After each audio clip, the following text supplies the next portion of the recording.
ବର୍ଷକୁ 5 ଥର ଖୋଲି ମାଙ୍କ ଦ୍ୱାର।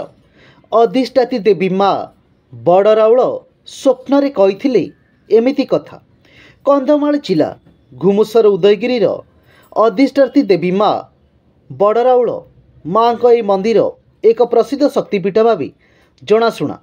ପୂର୍ବରୁ ଏଠି ବହୁ ଅଲୌକିକ ଘଟଣା ଘଟିଥିବାର କିମ୍ବଦନ୍ତୀ ରହିଛି। ମା ବଡ଼ ରାଉଳ ମାଟି ତଳୁ ଫୁଟି ବାହାରିଥିବାରୁ ସ୍ୱୟଂ ଆବିର୍ଭୂତ ପ୍ରତ୍ୟକ୍ଷ ଦେବୀ ଭାବେ ଭକ୍ତମାନଙ୍କ ରହିଛି ଅଗାଢ଼ ବିଶ୍ୱାସ। ଦେବମା ବଡ଼ ରାଉଳ ମନ୍ଦିର ଦ୍ୱାର ପ୍ରତିଦିନ ଖୋଲା ଯାଉନଥିବା ବେଳେ ବର୍ଷକୁ କେବଳ 5 ଥର ଦ୍ୱାର ଖୋଲେ। ଜ୍ୟେଷ୍ଠ ଶୁକ୍ଳପକ୍ଷ ନବମୀ ଏବଂ ଦଶମୀ ତିଥିରେ 2 ଦିନ ମାଙ୍କ ଦ୍ୱାର ଖୋଲାଯାଇ ବଡ଼ ପୂଜା ତଥା ଯନ୍ତାଳ ଯାତ୍ରା ହୋଇଥାଏ। ଦ୍ୱିତୀୟରେ ଚାଷ କାମ ଶେଷରେ ଭାଦ୍ରବ ମାସ ପୂର୍ଣ୍ଣିମାରେ ମାଙ୍କ ଦ୍ୱାର ଖୋଲାଯାଇ ପୂଜାର୍ଚ୍ଚନା କରାଯାଏ।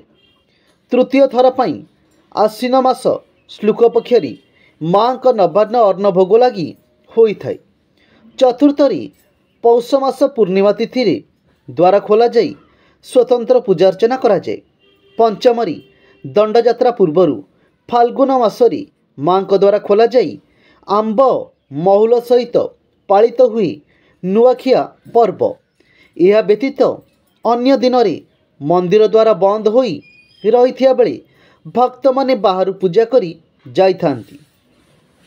ଘୁମୁସର ରାଜା ଉପେନ୍ଦ୍ର ଭଞ୍ଜ ସପ୍ତଦଶ ଶତାବ୍ଦୀରେ ଏଠିକାର ଗୁଣବଂଶୀୟ ପୂଜାରୀମାନଙ୍କ ଦ୍ୱାରା ନିର୍ମାଣ କରିଥିଲେ ଏହି ମନ୍ଦିର ବୋଲି କହନ୍ତି ବରିଷ୍ଠ ଲୋକେ।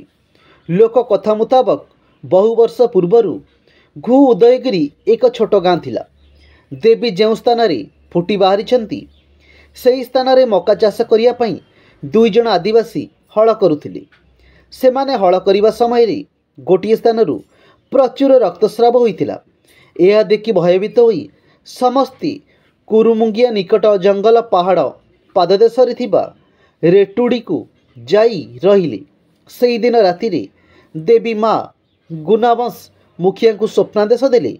କହିଲେ, ମୁଁ ଏଠି ଉଭା ହୋଇଛି। ଲଙ୍ଗଳ ବାଜିବାରୁ ମୋ ମୁଣ୍ଡରୁ ରକ୍ତ ବାହାରୁଛି। ତେଣୁ ଏଠି ମୋତେ ପୂଜାର୍ଚ୍ଚନା କରିବ। ଯୋଗ ଲକ୍ଷ୍ମ ଦେଖି ଦ୍ୱାର ଖୋଲି ମୋ ପୂଜା କରିବ। ଅନ୍ୟ ଦିନରେ କେହି ଦ୍ୱାର ଖୋଲିବ ନାହିଁ। ସେହି ଅନୁଯାୟୀ ବର୍ଷକୁ 5 ଥର ହିଁ ମାଙ୍କ ଦ୍ୱାର ଖୋଲା ହୋଇ ପୂଜା ପାଇଁ ଆସୁଛନ୍ତି ମା ବଡ଼ ରାଉଳ। ମା ବଡ଼ ରାଉଳ ଆବିର୍ଭାବକୁ ନେଇ ରହିଛି ଅନେକ ଲୋକକଥା। ସେଥିମଧ୍ୟରୁ ଗୋଟେ ହେଲା କଳାହାଣ୍ଡି ଜିଲ୍ଲାର ମାଣିକେଶ୍ୱରୀ ଦେବୀଙ୍କ 7 ଭଉଣୀଙ୍କ ରାଜା ନିଜ ଶାଳକ ବୌଦ୍ଧିକ ରାଜାଙ୍କୁ ଉପହାରରେ ଦେଇଥିଲେ। କଥା ଥିଲା ରାଜା ଯେଉଁ ସ୍ଥାନରେ ଆଶ୍ରୟ ନେବେ